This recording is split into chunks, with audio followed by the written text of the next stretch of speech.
Oi! No Encontro com o Anjo de hoje a gente vai discutir sobre dependência tecnológica e autismo.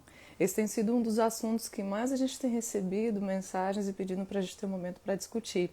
O quanto que a tecnologia pode ser articulada a diversos temas, não é?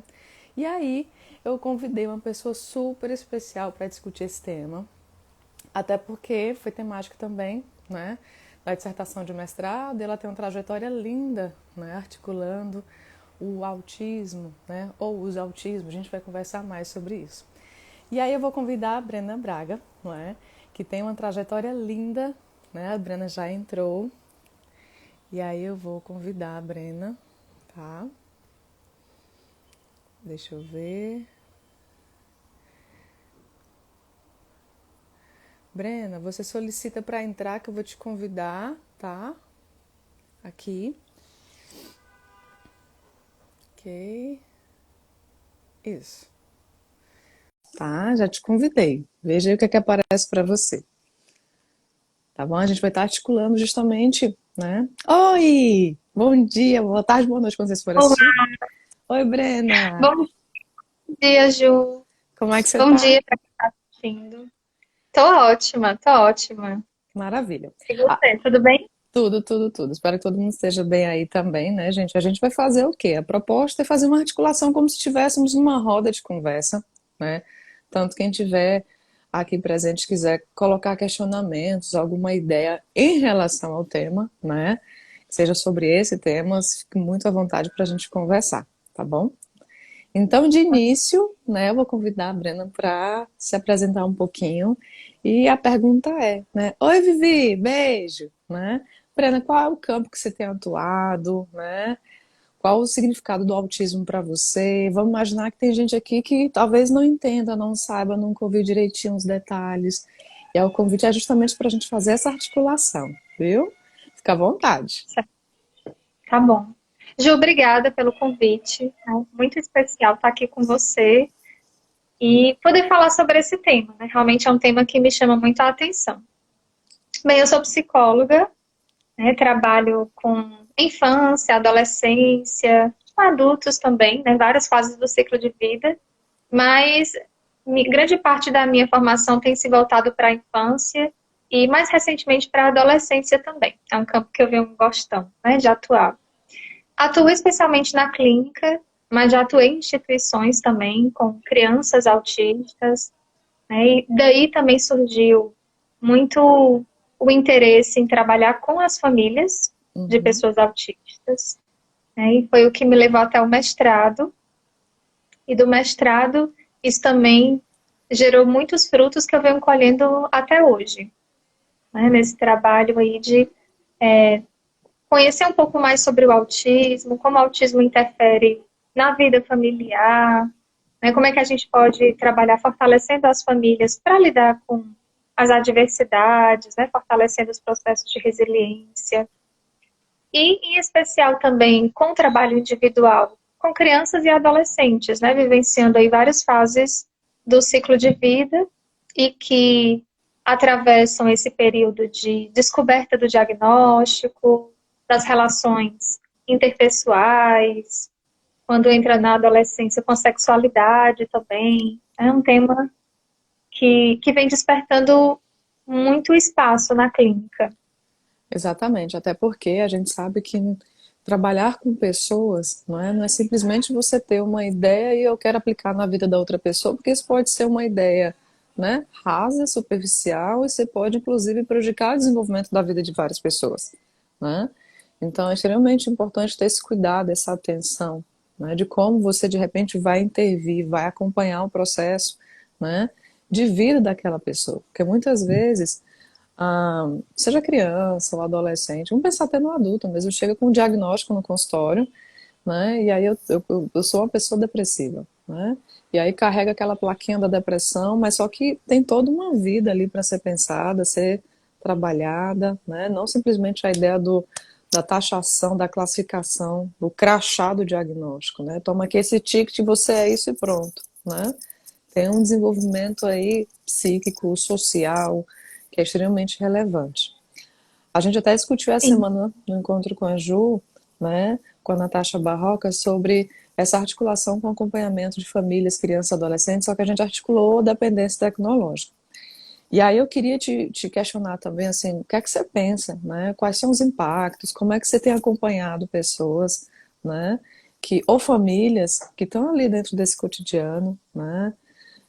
E de repente, qual o lugar da tecnologia, né, na compreensão dos autismos, na compreensão das pessoas que vivem as suas vidas para além do diagnóstico?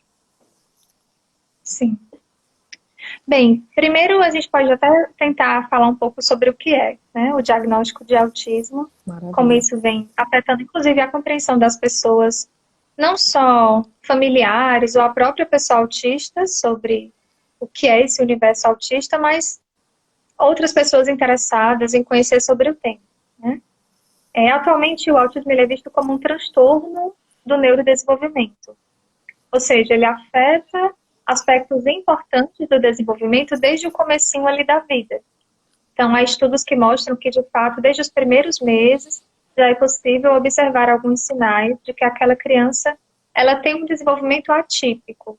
E isso vai afetar os aspectos cognitivos, de atenção, percepção, aspectos sensoriais, né, de aprendizagem, de desenvolvimento da comunicação, de interação social. Então, várias áreas são afetadas. É um desenvolvimento de forma global, né, que é afetado. Mas eu acho interessante também a leitura de alguns outros teóricos que aí vão passeando pelo campo da psicanálise, do humanismo, né, vão trazendo uma visão mais da subjetividade da pessoa autista. Então, para além de perceber esses sinais, esses sintomas que caracterizam o diagnóstico, pretende-se olhar para o sujeito e a sua subjetividade, né? Um dia desses eu acompanhei um adolescente, ele chegou na clínica com o objetivo de fazer uma avaliação. Ele havia recebido um diagnóstico, quando criança, de altas habilidades. Uhum. Mas ele não se encaixava nesse perfil. Ele próprio não se sentia parte desse universo, né, de uma pessoa com altas habilidades. E era ele quem tinha a necessidade de fazer uma avaliação para saber se ele entrava dentro do espectro do autismo. E aí a gente fez esse acompanhamento, fez a avaliação, né?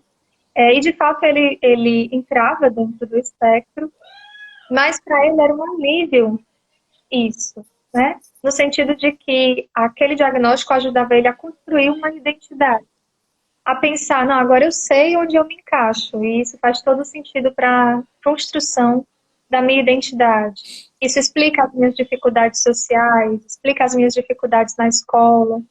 Então, a partir disso, uma nova possibilidade se abriu para ele, né?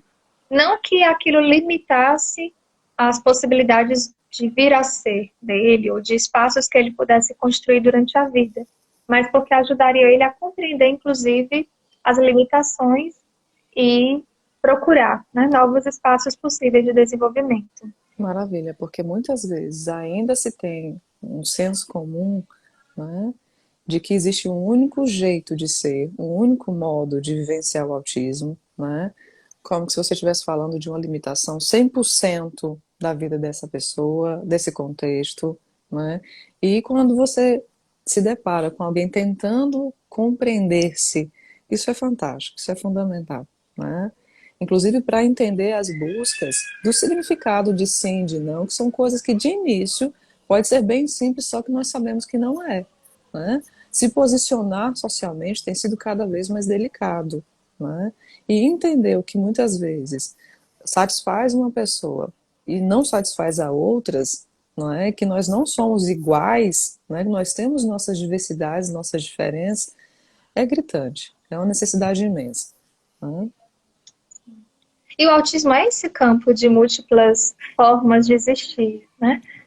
Por isso que é até interessante o termo espectro do autismo. Eu não gosto tanto assim do termo transtorno, que realmente eu vejo como uma forma de ser, né? Uma forma de se constituir no mundo, que pode ser muito positiva de várias formas. Uhum. Tem vários aspectos de dificuldades, mas que, de uma forma geral, é também uma forma de existência. Existem Né? E outras de sensibilidades, né? Outras relações, outras relações que podem ser potencializadas, que não estão dentro de um padrão de expectativas, né? Um exemplo, às vezes tem pais e mães que querem que o filho tire nota 9 e 10, né? E dificulta uma relação e complexifica mais negativamente a relação familiar porque aquela criança tirou nota 7. O que é que está em questão aí? O que é que está sendo considerado aí quando uma relação numérica, e muitas vezes da avaliação, como sou psicóloga e sou pedagoga, sei que o processo da avaliação é mais complexo, que muitas vezes a nota não significa nível de aprendizagem. Uma nota, muitas vezes, pode não significar o entendimento daquilo que a pessoa está vivendo, né? E aí, quando vai para além, né, fica fora dessa nota, dessa configuração, desse padrão, existe uma situação de exclusão intrafamiliar. Eu concordo com você em relação ao conceito do transtorno, né? Muitas vezes fala do transtornar-se, né? E também o conceito da psicopatologia, mas a gente não necessariamente vai discutir aqui em relação a isso. Mas justamente quando você está dentro de um contexto, qual o contexto que se vive, né? E aí você sempre vai ser tratado como alguém que falta alguma coisa porque você não tirou nota 10, né? Ou porque você não está dentro daquele padrão que queriam que você estivesse, ocupando aquele território, ocupando aquele lugar, de um modo padronizado, né? Quantas palavras e quantos vocabulários a pessoa tem que saber para ela ser incluída? E aí, incluída onde? Porque isso já gera uma exclusão, né? Ela já gera uma forçação de movimento, de comportamento, um sentimento de inadequação. Isso. E é um padrão que é colocado como se todo mundo tivesse obrigatoriamente que atingir, né? Sendo que, se a gente for pensar em termos de subjetividade, cada um tem as suas possibilidades, tem as suas capacidades, né? Então, acho que esse padrão, ele deveria realmente ser diferente para cada sujeito, dentro das possibilidades de cada um, né? Exatamente, né? As expressões dos sentimentos, né? As relações com os sentimentos, né? Que são outras situações com, por exemplo, se a gente for pensar no contexto clínico, tem muitas pessoas que estão entrando aqui, né? Eliane, ó, a Socorro, a Psinari, que estão no contexto da psicologia, são psicólogos ou então universitários de psicologia, que estão acolhendo e já trabalham muitas vezes nos estágios, ou então na própria clínica, né, com esse contexto. E aí a gente se depara, né, que muitas vezes o uso excessivo do celular, né, faz com que essa pessoa ela use de uma tecnologia de modo geral, né, além de lidar com essa cobrança da padronização, né, e aí ela se percebe não dentro desse contexto, nessa situação, ou então até mesmo a família que sofre com essa, né, essa padronização de comportamento ou expectativa, e aí às vezes a tecnologia é um lugar suposto, né, colocado como seguro. Vou colocar meu filho em determinada relação social para ele sofrer, né? Eu vou deixar ele no celular, talvez.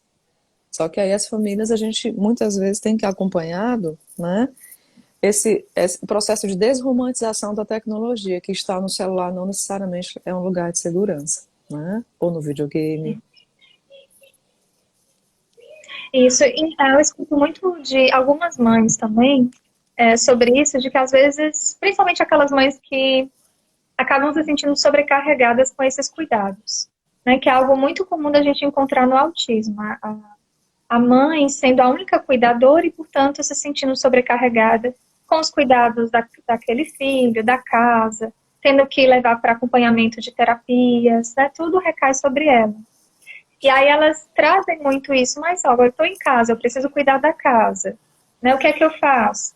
Aí liga uma TV, ou dá um celular.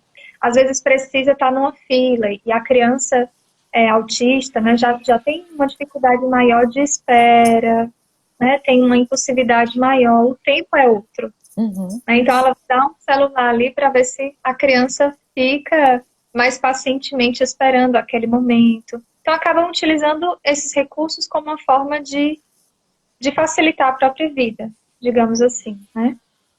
Na instituição que eu já trabalhei, os tablets eram recursos muito utilizados também pelos terapeutas. E aí daí vem os aspectos positivos, né, da tecnologia. Eu lembro que a fonoaudióloga ela utilizava muito aqueles aplicativos de figura fundo, que havia repetição das letras, né, repetição das palavras. E como o tablet, o celular, A tela, de uma forma geral, ela contém muitos estímulos visuais e para uma pessoa autista, o estímulo auditivo ele não é tão atraente quanto o estímulo visual. Esses são recursos interessantes para, pelo menos inicialmente, eu acho que inicialmente é uma porta de entrada, né, interessante, para chamar a atenção da criança para que ela comece a participar de algumas atividades. Mas o interessante é que seja em conjunto, né? Não deixar ali a criança sozinha com aquele recurso, mas que seja limitado o tempo de uso. No caso de uma terapia, um tempo de alguns minutos daquela terapia, né? Uma terapia de 50 minutos, por exemplo, uns 15 minutos com o uso de um recurso eletrônico, pode ser de uma ajuda interessante. Ajudar na construção do vínculo com o terapeuta e o paciente, ajudar a criança a manter um foco durante um período necessário para a atividade, né? Tem um estudo também que foi utilizado, foi aplicado no Canadá, se eu não me engano. Eles resolveram durante 6 meses inserir o uso de tablets em sala de aula. Uhum. E dentro desse processo haviam 12 crianças autistas. E eles queriam tentar entender se isso facilitava ou dificultava, né? Mediante algumas circunstâncias, ou seja, o professor acompanhando, a limitação do uso do tablet, né? Não de uma forma livre, mas direcionado para algumas atividades específicas para a aprendizagem daquele aluno. Muitas vezes, quando o tablet era utilizado em conjunto com outros colegas, né? Então não a pessoa sozinha, mas em parceria com duplas ou trios de colegas, isso facilitava o desenvolvimento de habilidades comunicativas, o desenvolvimento da interação social, né? Então, facilitava de fato um processo interessante ali.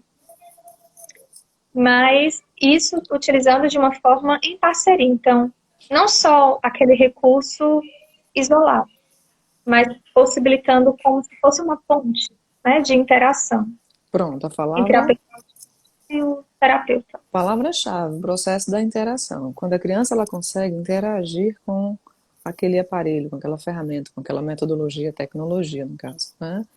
O videogame ele Isso. pode ensinar várias coisas e trazer, né, uma linguagem muito interessante, né? A fotografia, né? O próprio celular.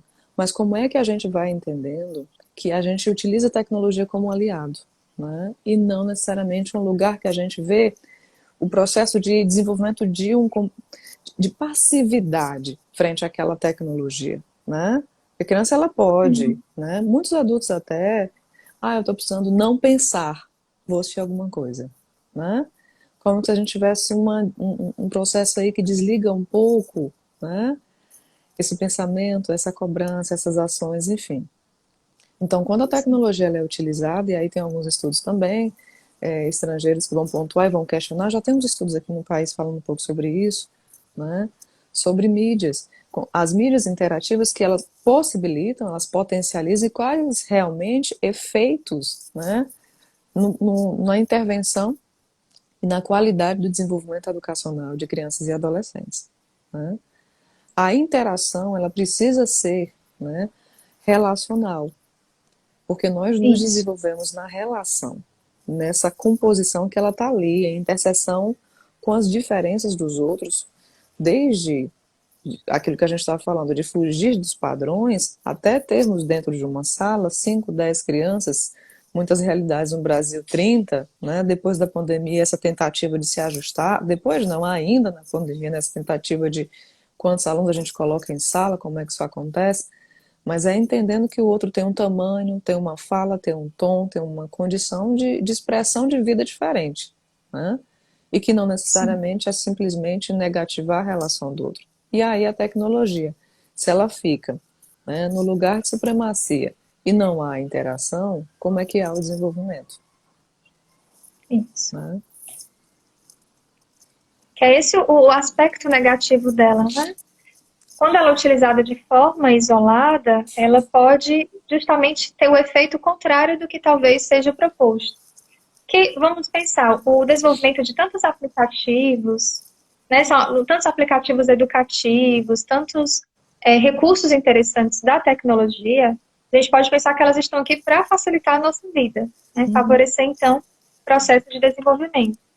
Mas ela não pode, em hipótese alguma, substituir essa interação humana. A interação face a face, né? O espaço do diálogo. Por isso ela pode até ser utilizada como uma ponte. E, de fato, eu lembro que as crianças elas se interessavam mais pela gente quando a gente utilizava o tablet.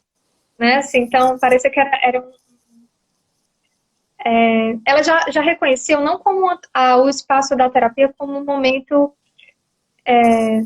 que pudesse ser chato, mas tipo, porque tinha um tablet e a gente utilizava esse tablet com jogos, né, com música. Então elas achavam divertido esse momento. Mas isso não impedia essa troca face a face. Né? Então a gente regulava esse momento, o tempo com o tablet e o Aham. tempo do brincar junto, de interagir junto. Né? Acabava que a tela ela aparecia como uma recompensa final. Olha, Mas a a, gente está em casa, diz. Pode falar, Brena. a gente tá em casa, né, com as famílias. É interessante que as famílias também possam ter essa orientação para que o uso também dessas telas ele seja utilizado em conjunto. Maravilha. Então, tipo um filme, né, um desenho, algum vídeo que a criança esteja assistindo, se tiver um vídeo de música, né, Aham. seria interessante que tivesse uma outra pessoa ali com ela para cantar junto, dançar junto, né, interagir com ela nesse momento. Não ela Perfeito. sozinha de frente. A Natasha acabou de entrar, né? Inclusive, eu estava até conversando um pouquinho antes, dizendo que a gente conversou ontem, né, sobre esse lugar, né, nas relações familiares com crianças e adolescentes. Tudo isso, tudo a ver com o que a gente está falando. E aí, fazendo uma articulação que foi pensada justamente de modo bem planejado, a Natasha ontem abrindo essas discussões.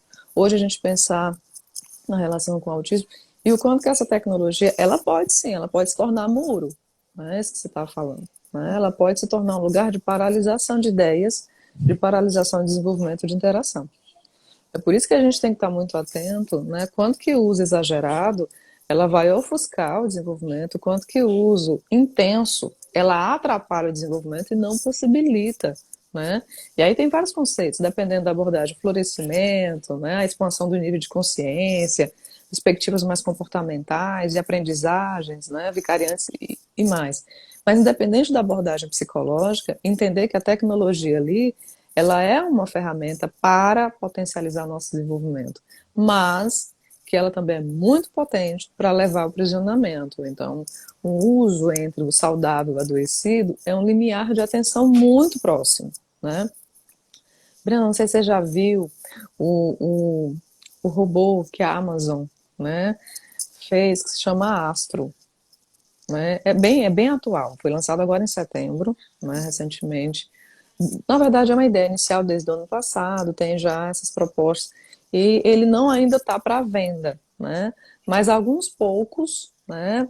Algumas poucas pessoas foram convidadas a receber, ainda isso nos Estados Unidos, o Astro, né? E ele é um robô que ele mais parece um pet, né? Um cachorrinho ou um gatinho, e ele tem uma tela que faz expressões. Ele faz um código, ele tem uma configuração de tons, né? Então ele tem expressões nessa tela, né? Então dá vontade de ter, dá vontade de dizer o que significa isso, né? Mas até as pessoas estão ali fazendo, tem uma propaganda que elas interagem como se realmente fosse um ser vivo, né? E eu não sei se você sabe que na China tem pessoas que estão buscando, solicitando autorizações para casar, para ter relacionamentos oficiais com robôs, né? Com personagens, né? Então, aqui no Brasil, a gente está falando ainda de um modo muito. Muitas vezes eu acho que não é do início, porque a situação já faz muito tempo. Né? A geração que nasce agora já tem tecnologias em casa, muitas tecnologias. Né?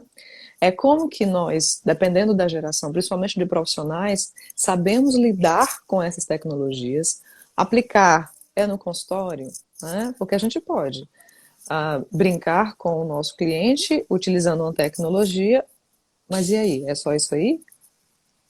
Né? É só estar ali, cada um no tablet, interagir? Então, cada vez mais um para além. né, no investimento de uma relação que ela não é robotizada e nem gerando a ilusão de que o robô é alguém, né?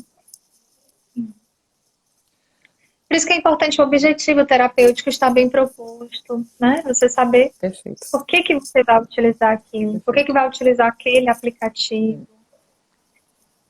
Ter isso bem delimitado é muito importante, porque senão você mesmo vai se perdendo nesse processo, Uhum. né? Se a gente for pensar com a pessoa autista, ela já tem essa dificuldade de interagir socialmente, ou mesmo de compreender as relações. Eu lembro muito da Temple Grandin. Não sei se, né, vocês já viram, tem até o filme dela, tem um livro fabuloso que ela escreveu, O Cérebro Autista. E em uma entrevista que ela faz com o neurologista Oliver Sacks, que também, né, um grande autor de livros maravilhosos que focam no sujeito, em histórias incríveis, ele entrevista ela e ela diz que às vezes se sente como antropólogo em Marte. E, inclusive, esse é o título de um dos livros dele, em que Aham. traz essa entrevista. Porque ela fala que durante grande parte da vida ela tentava entender as outras pessoas, mas ela não se sentia capaz de compreender, por exemplo, porque alguém se sentia triste em determinado momento, ou porque via o pôr do sol e ficava sentindo a beleza daquele pôr do sol. Né? Para ela eram sentimentos muito complexos que ela não se percebia conseguindo acessar. E aí ela até fala que resolveu nunca se casar porque era muito complexo entender a mente das pessoas. Né? Mas ela diz que não é infeliz por conta disso. Inclusive, não é que ela não entenda os sentimentos, ela se desenvolveu muito profissionalmente no campo da engenharia animal, porque ela tem uma empatia maior com os animais, ela consegue compreender muito mais aquelas expressões e emoções que para ela são mais simples, né? E aí ela fala que é muito mais simples, então, e aquele universo se tornou o universo dela. Então, se a gente for pensar esses recursos tecnológicos, que são, de certa forma, espaços protegidos, né? Você está ali no seu celular, no seu tablet, você não precisa interagir com as outras pessoas. Então, para quem já tem uma dificuldade de interagir, é uma válvula de escape muito fácil. Muito, E pode, inclusive, aprisionar nesse sentido, né? muito. E como a gente entende que é na interação humana que a gente se desenvolve, claro que a tecnologia é importante, mas ela pode nos trazer esse risco de a gente abrir mão totalmente, né, dessa vida interrelacional, que vai nos permitir trazer muito mais ganhos, enfrentar nossas dificuldades, né? Também a gente corre o risco de se expor, mas é uma exposição que pode nos garantir aprendizado, crescimento, construção de relações positivas, né? A Natasha colocou assim: a tecnologia precisa estar apenas no lugar de ferramenta para o desenvolvimento, mas não como uma nova forma de viver. E aí, super concordo com você, Natasha. Natasha Barrocos, obrigada, obrigada, obrigada. Né? Super, super concordo. E quanto que a gente está vendo que no cotidiano, né, embora a gente traga essa consciência, crianças e adolescentes estão vivenciando um outro tipo de relação com a tecnologia. A naturalização da tecnologia ali dentro de casa, do acesso, né, muitas vezes já fala dessa transição de forma de viver.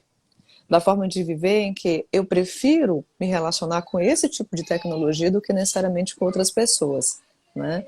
E nesse momento de preferência, existe a relação com o tempo existencial, vivencial, o tempo cronológico ali do dia de 24 horas. Quanto mais tempo, né, você passa em determinada atividade, você não está em outras.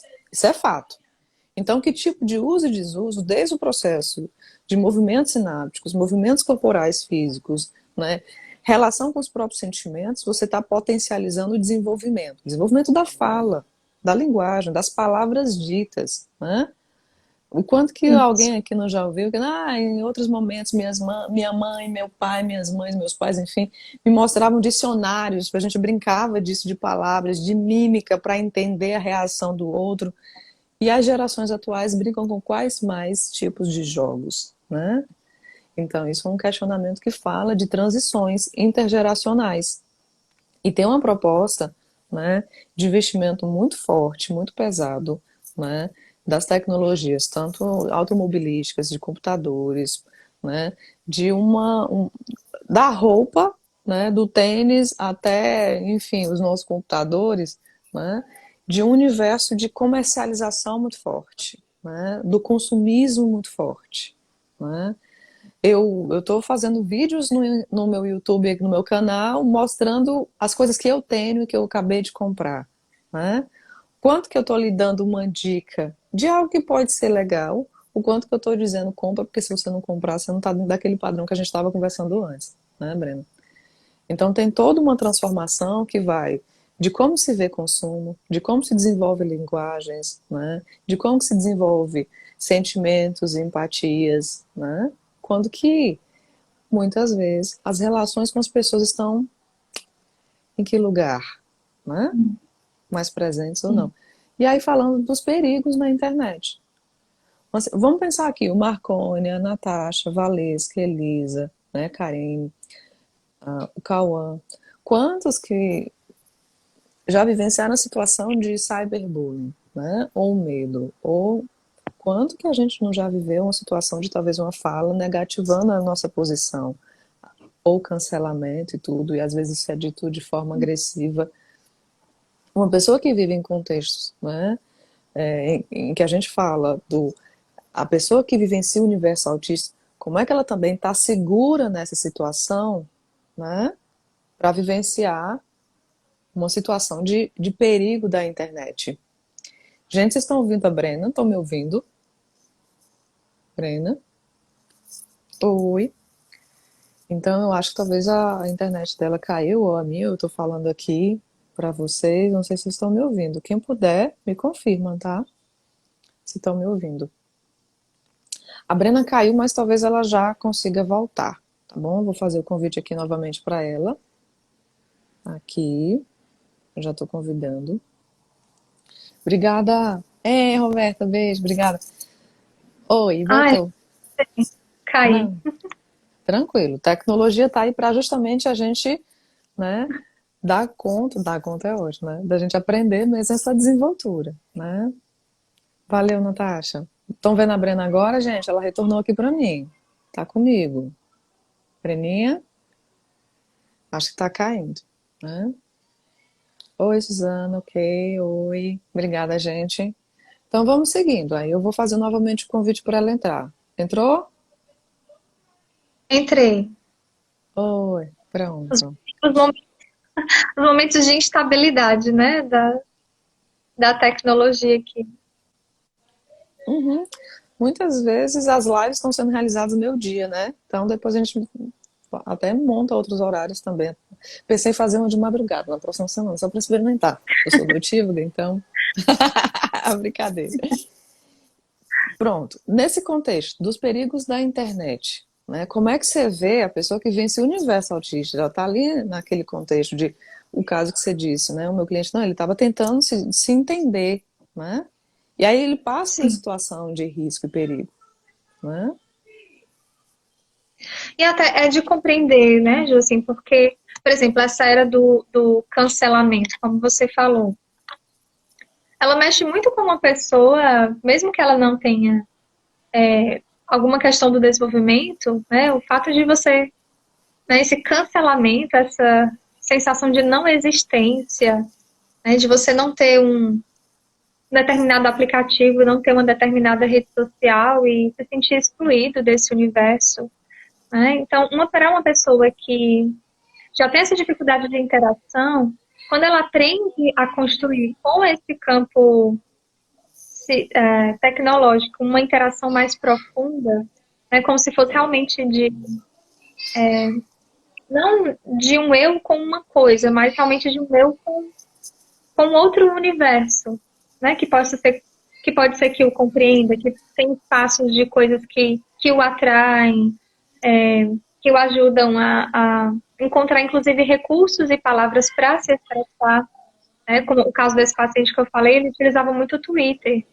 E lá era o espaço em que ele colocava lá um pensamento, alguma coisa que ele estava sentindo, e tinha outras pessoas que ele não conhecia, né? Então pessoas sem nome, sem rosto, né? Que tem apenas lá nem sei esse nome que Uhum. usa, o nickname, eu sempre usava uma, né? O nickname, mas essas pessoas davam conselhos para ele, então ia muito pelo lado da impessoalidade, né? Mas ele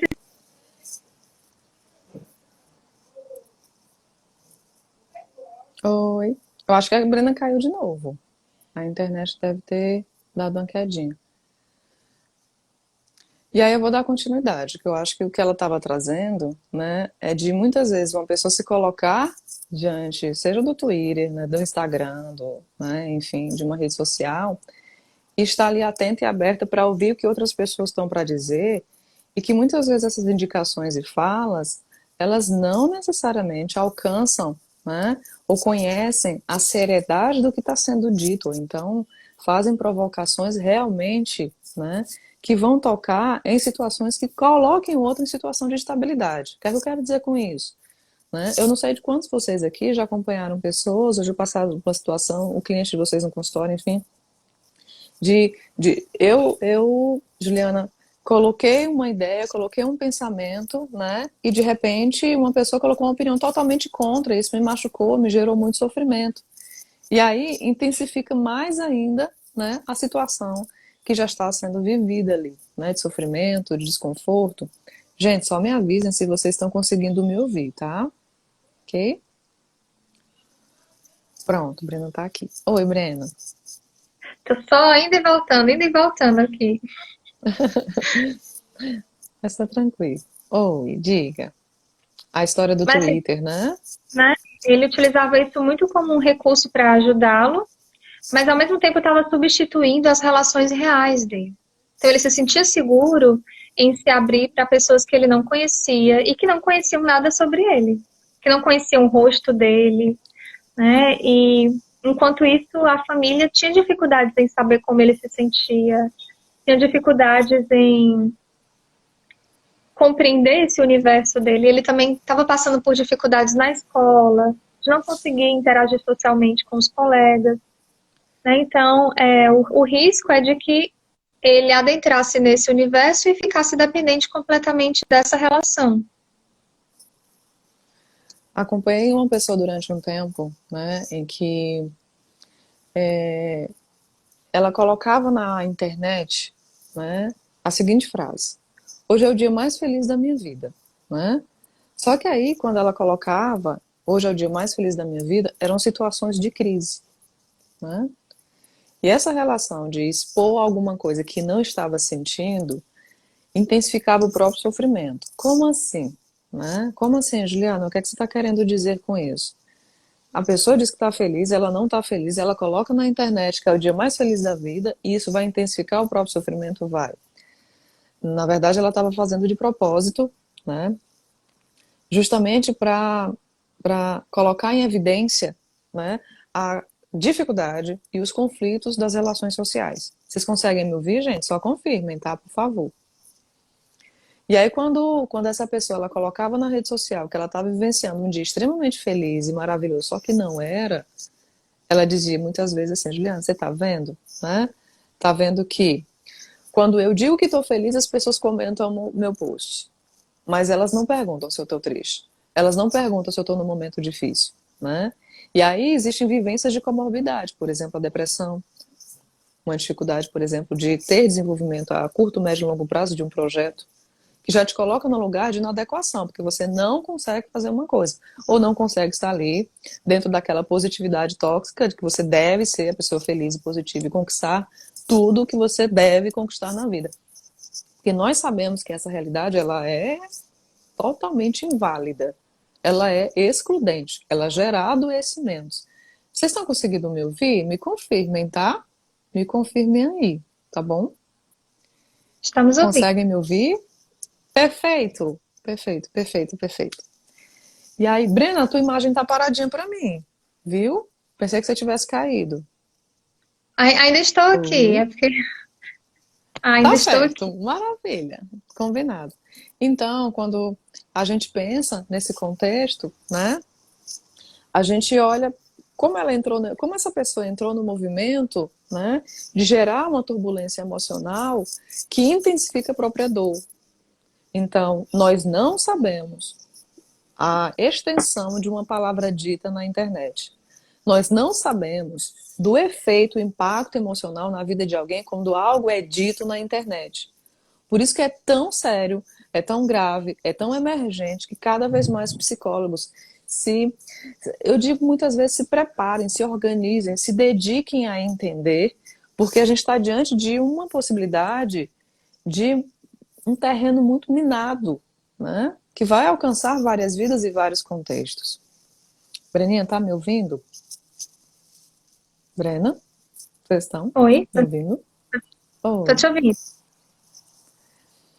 Então, assim, em relação a essa fala, né, da violência, ou dessa fala que potencializa uma confusão mental, né, que promove o quê? Afastamento social. E aquilo que é bonito não é bonito, aquilo que é felicidade não é felicidade.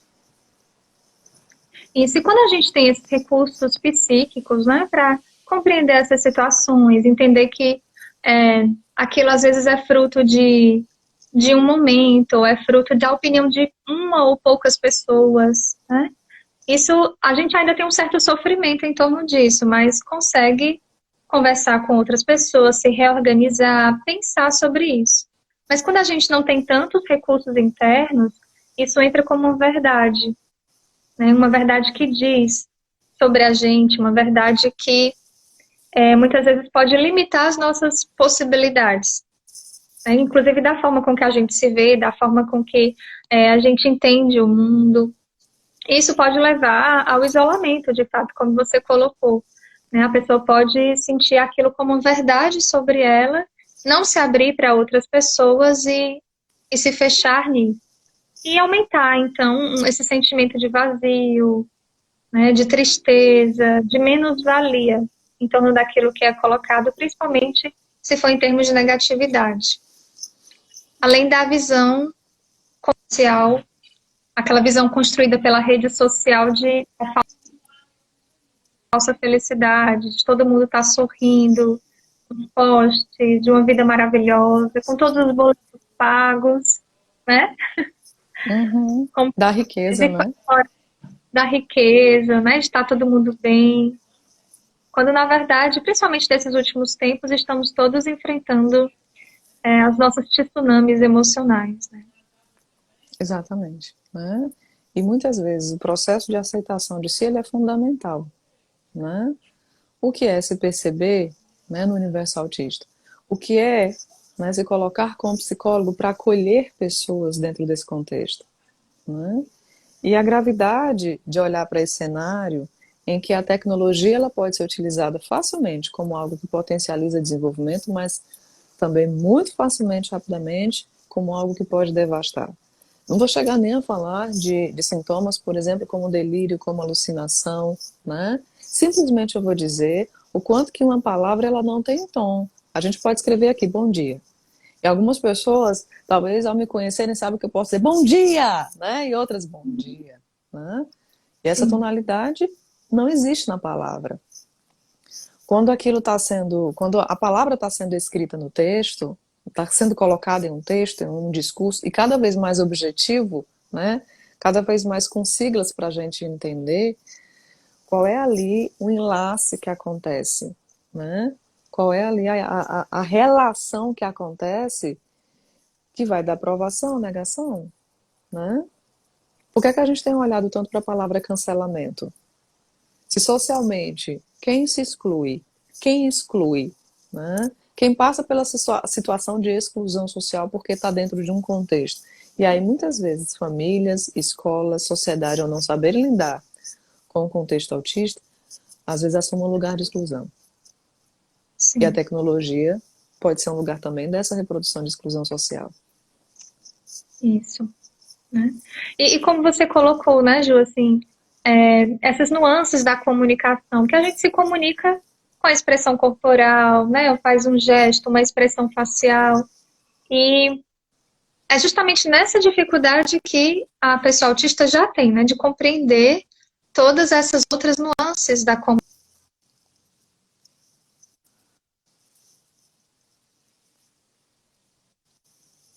Ficar restrita apenas a esse universo tecnológico, ela vai perder a possibilidade de vivenciar essas outras formas de se expressar, né? De compreender com a forma com Uhum. que alguém tá falando, que a, né, a expressão da sobrancelha, né? Aquele sorriso, se é um sorriso verdadeiro, um sorriso que toca os olhos, né? Ela acaba perdendo essas possibilidades que somente esse contato real nos facilita, né?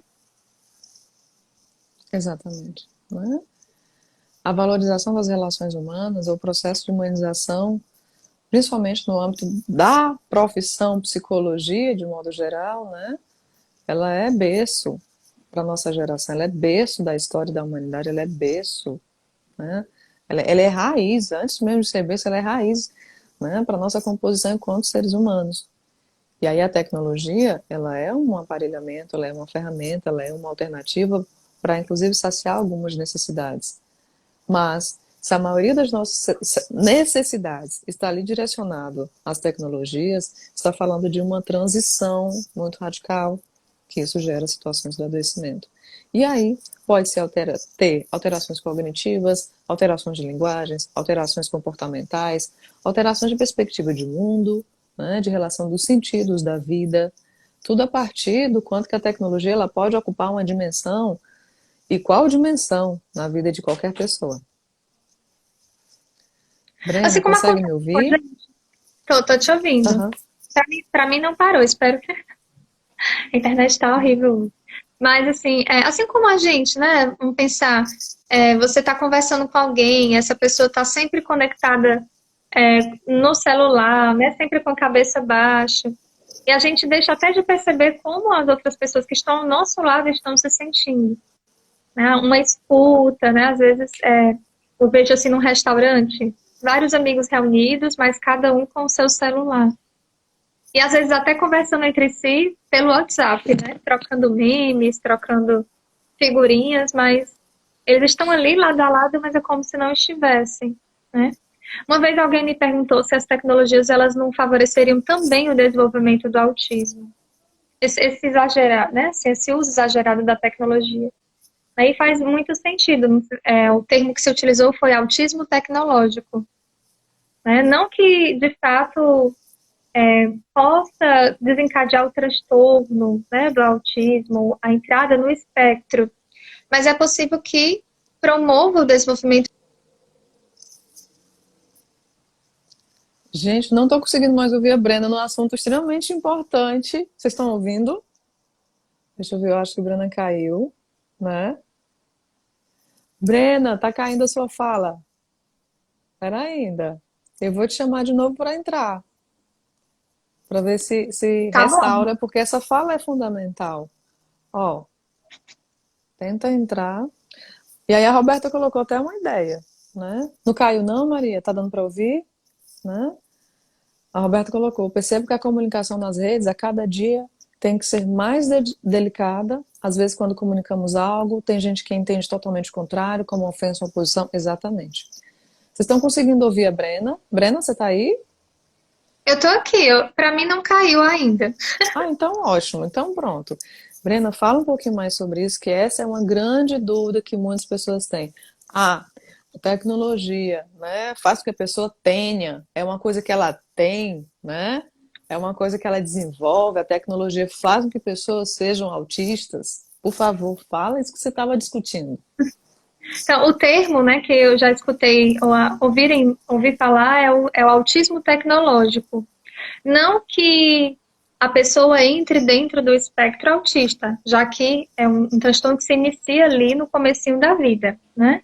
Mas pode levar a sintomas autísticos, como o isolamento social, a dificuldade, né, a habilidade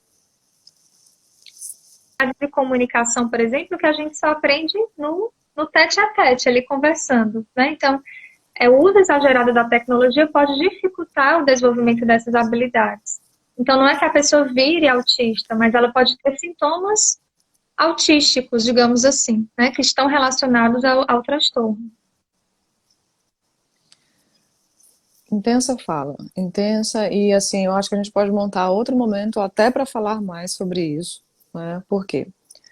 O que são então esses sintomas essas características, né? O que seria, então, essa perspectiva que potencializa e é potencializada ali no uso adoecido da tecnologia. Nós sabemos que todo Sim. ser humano, toda criança, para se desenvolver, ela precisa ter possibilidades e investimentos no desenvolvimento daquela criança. Vou dar um exemplo assim. Vamos imaginar que a Roberta está aqui conversando com a gente, a Natasha, a Michele, né, a Rochelle, que entrou também. Ao nascer, nós tivéssemos aqui essas crianças em um contexto norte-americano, né? E aí, as falas, as linguagens, a cultura, né, o contexto, a relação com a família, a sociedade, a escola, vão apresentando um cenário. E elas nascem em um contexto norte-americano. Vamos entender, então, que elas vão aprender a falar inglês. Como é que elas vão aprender a falar chinês, alemão? Qualquer tipo de aprendizagem, até mesmo ao nascer, a se alimentar, dialogar com, né, os cenários diferenciados, precisa de um investimento de desenvolvimento. Então, muitas famílias, ao perceberem, talvez, vou falar aqui atrasos, ou então desenvolvimentos atípicos em suas crianças, já ficam tensos e do tipo, será que tem algum problema no desenvolvimento do meu filho? Né? Será que tem algum Uhum. tipo de dificuldade? Eu preciso fazer o que para isso? Tem que também ter sensibilidade para entender que o desenvolvimento de uma criança para outra vai variar bastante, não é nada muito simples, né? Então, o desenvolvimento de uma criança para que ela fale, para que ela ande, ela pode variar bastante, né? E de início está muito atento. Eu estou investindo possibilidade para que minha criança ande, para que ela fale, para que ela sinta. Ela responde a estímulos, né? Como é que está sendo essa interação? Quando você fala que uma criança ela está no aspecto autista, ela vivencia esse universo, né? Como é que ela vai ter uma condição e um contexto que potencialize seu desenvolvimento? Se a criança ela está dentro de um contexto, né, do universo autista e ela não tem investimento nenhum, a família não tem condições, ela não sabe como fazer com que aquela criança potencialize possibilidades e ela está ali diante do celular, haverá desenvolvimento? Mais uma vez, cada vez mais passivos em nosso contexto, menos desenvolvimento. Brena, você está aí Sim. ainda? Tô sim, tô aqui, tô te Ótimo, ótimo, Isso maravilha. é uma preocupação que os pais trazem muito, principalmente agora na pandemia, muitas crianças elas chegaram, né, no espaço terapêutico com atraso na linguagem. E os pais estavam trabalhando em casa, embora estivessem em casa, mas eles estavam trabalhando ou dando aula, né, em home office. Então, estavam ali presentes fisicamente, mas estavam ocupados, não podiam dar aquele tempo assistencial à criança, que anteriormente ela estava na escola, né, então ela tinha um tempo de estímulo, um tempo de aprendizagem. E como é que eles faziam? Colocavam a criança em frente à televisão, por exemplo, o dia inteiro. É uma criança em fase de aquisição da linguagem. E eles vinham preocupados, nossa, eu acho que meu filho é autista porque não desenvolveu a linguagem, né? E aí quando a gente ia investigar, dentro do processo de desenvolvimento daquela criança não havia outros sinais indicativos de que aquela criança estivesse dentro do espectro. Era apenas o atraso na linguagem e às vezes também uma dificuldade com o brincar simbólico. Mas esse brincar simbólico que aparece quando se brinca de boneca, né, de carrinho, de herói, e que precisa ter o espaço para se desenvolver. A criança precisa ter espaço para brincar. E quando ela passa o dia inteiro de frente para a TV, isso é retirado dela, né, essa possibilidade. Também dentro do contexto de pandemia, a ausência da escola, de contato com outras crianças, né, tudo isso dificultou esse desenvolvimento. Mas são crianças que, à medida que vão sendo estimuladas, esses sinais vão desaparecendo. Então, elas não são de fato autistas, mas podem apresentar esses sinais. Eu faço muito paralelo vamos imaginar que cada um aqui tem uma semente muito preciosa. Uma semente, né? Muito, muito importante na sua vida. Você buscou para ter, ela é rara, né? E aí você quer que ela brote, que ela se transforme, né? Na proposta da semente. E qual é a proposta da semente se você jogá-la? Né? Qual a proposta da semente se você não regar, não cuidar, não adubar? Né? Ela se transforma o quê? O desenvolvimento faz parte de uma série de intervenções no contexto, de uma série de intervenções de desenvolvimento do afeto, da linguagem, né? E aí a gente se depara com adultos, muitas vezes, com menos palavras, com menos interações, com dificuldades relacionais, com dificuldade de se manter dentro de projetos a longo prazo, de relacionamentos a longo prazo, com dificuldades e com medos, né? Recentemente estava discutindo com um caso justamente sobre qual é a construção da fábrica do medo, né, que nós temos, né? Cada um tem a sua. Como é que você lida com ela? Você coloca combustível, você tenta lhe desligá-la, como é que você lida com isso, né? E aí a tecnologia, né, ela é um aparelhamento que possibilita, né? Tá conseguindo me ver, Brena? Tô sim, Oi? tô te vendo. Perfeito. Tá bom.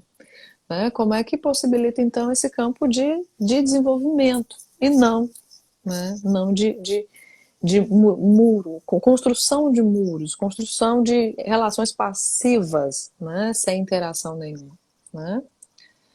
Então, Brena, como já é, né? Vai fazer quase uma hora que a gente está conversando aqui. Qual a minha proposta? Eu vou salvar, tá? A nossa live. Quero muito te agradecer. E eu acho que a gente vai montar outros momentos. Se você topar, vou convidar de novo para a gente falar mais sobre isso, porque realmente é inesgotável, né? Uhum. É uma temática muito importante, fundamental, né? Para que psicólogos, para pessoas, sociedade, enfim, que esse interesse venha ser cada vez mais também, né, direcionado para o bem-estar das relações, né? Para o desenvolvimento saudável das pessoas. Brena, só tenho que te Eu agradecer, topo viu? sim, Ju. E esse realmente é uma proposta que você vem construindo que é muito pertinente e importante hoje em dia. Né? Porque não só essa questão tecnológica afeta crianças e adolescentes, mas a nós adultos também, né? Na vida pessoal, profissional. Então, se quiser outros momentos, eu topo, eu volto de novo.